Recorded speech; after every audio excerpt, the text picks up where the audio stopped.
Changes are coming to the voting system in New York State. That's because earlier today, Governor Kathy Hochul signed a new bill into law that will aim to create more equal opportunities at the polls. News 12's Josiah Darnell is at Medgar Evers College, where government officials are celebrating history by making history.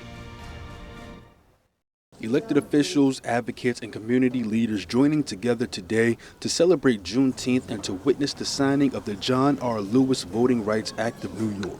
The new law will combat different types of voter suppression and intimidation. And for Governor Kathy Hochul, she says the right to vote needs to be protected. There's so many fights to be had, and one of them is protecting the right to vote, because our democracy only works if everyone who's eligible can participate in it, and that the rights of the voters are respected.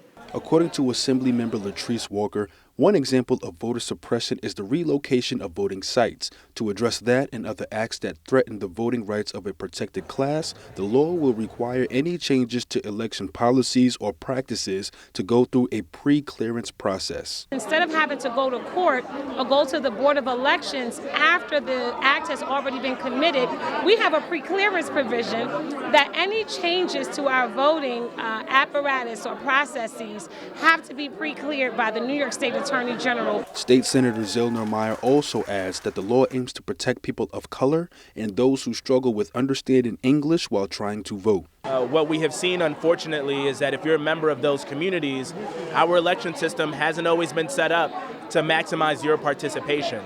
And for the members of government in attendance, they say the change needed to happen to ensure equal opportunity at the polls, regardless of color or where you live. So it's important that we have a statewide effort on this so that if you live in Rochester or you live on Long Island or you live in Western New York, that you have the same protections that the people in Brooklyn have and the people in Westchester have.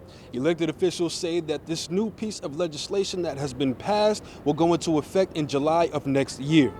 In Crown Heights, Josiah Darnell, News 12.